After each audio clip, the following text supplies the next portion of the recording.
village d'Afrique vivaient deux personnes très spéciales. La femme s'appelait Éclair et son mari s'appelait Tonnerre. Ils n'étaient pas comme les autres, ils avaient des pouvoirs très forts et parfois dangereux. Éclair était rapide, forte et pleine d'énergie quand elle se mettait en colère.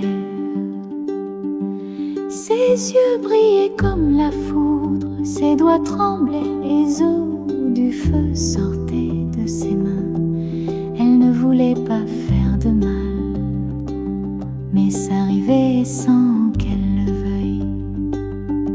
Si elle tapait des mains une seule fois, elle pouvait brûler un arbre, casser un mur ou faire courir les poules dans tous les sens. Tonnerre, lui, était différent. Il était grand, calme et très fort. Sa voix était gravée comme une montagne qui parle. Quand il parlait, les fenêtres tremblaient. Même les chèvres s'arrêtaient, figées sans bouger. Il n'avait pas de feu comme Éclair, mais sa voix faisait trembler la terre.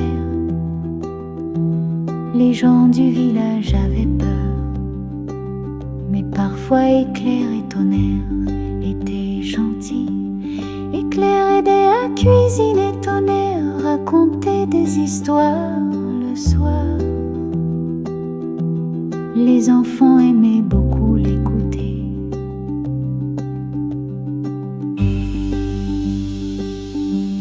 Mais quand quelque chose allait mal, Éclair se mettait en colère, très très fort.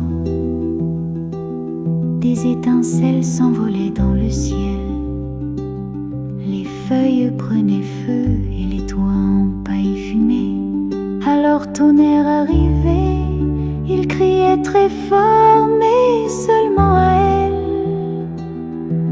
Pourquoi fais-tu ça à chaque fois? Tu dois apprendre à te calmer.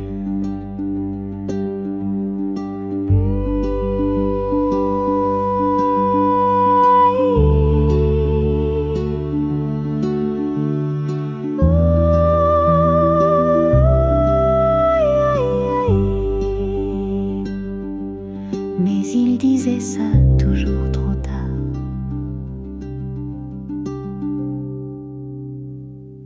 Il se mouait.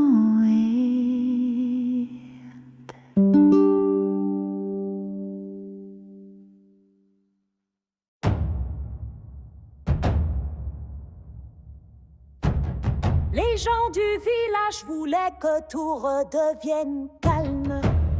Ils étaient patients. Ils reconstruisaient leur maison encore et encore. Ils creusaient des trous dans la terre pour empêcher le feu de tout brûler. Mais Éclair se fâchait de plus en plus et Tonnerre criait plus fort que jamais.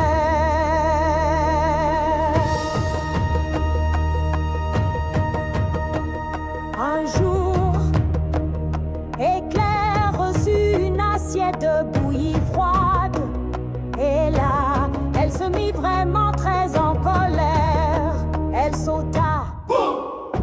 Et en quelques secondes, la moitié de la cuisine du village était en feu. Les flammes touchaient presque le ciel. La fumée montait très haut. Cette nuit-là, ce n'était pas calme du tout. Tonnerre criait si fort que sa voix roulait par-dessus les collines. La terre tremblait. Les gens pleuraient. Tout le monde avait peur. Même les enfants. Alors le roi appela tout le village. Les anciens sont venus. Les chasseurs, les tisserands. Tous se sont rassemblés sous un grand arbre. Le baobab Iroko. C'était un arbre ancien, grand et sacré. Beaucoup disaient que des esprits vivaient dedans. Le roi parla doucement mais fermement. On a tout essayé,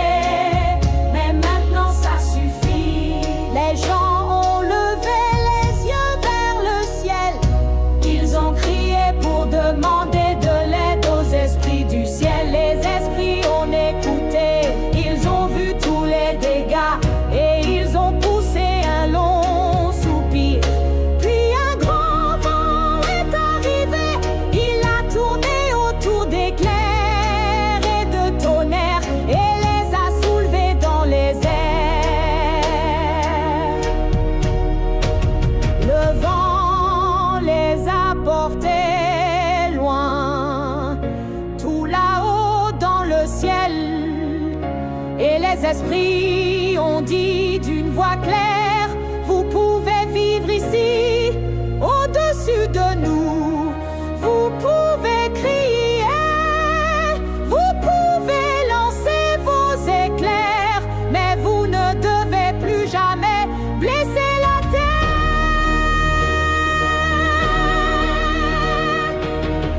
Alors depuis ce jour, éclair et tonnerre vivent là-haut, très haut pour toujours.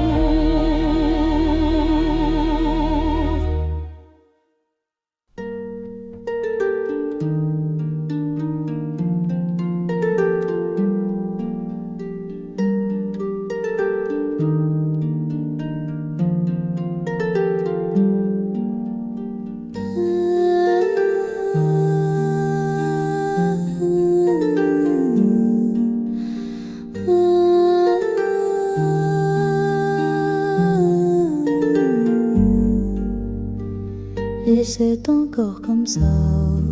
Aujourd'hui, quand éclair se fâche, on voit d'abord sa lumière, rapide et très brillante. Puis juste après, on entend la voix de tonnerre, en fort aigré, mais toujours trop tard. Car maintenant, ils vivent là-haut dans le ciel, loin des gens, ils ne peuvent plus tout casser, mais on entend encore leur bruit et on voit encore leur lumière. Quand l'orage arrive, on sait, éclair et tonnerre se disputent encore.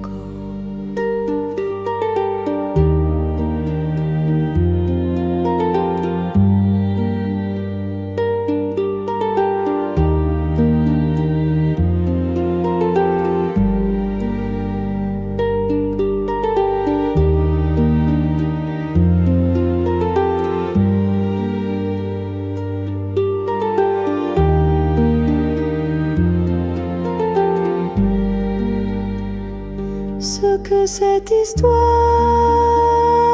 nous apprend, être fort, ce n'est pas toujours suffisant. Il faut aussi apprendre à faire attention à sa force, parce que si on se met trop en colère, on peut faire du mal, même sans le vouloir.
main.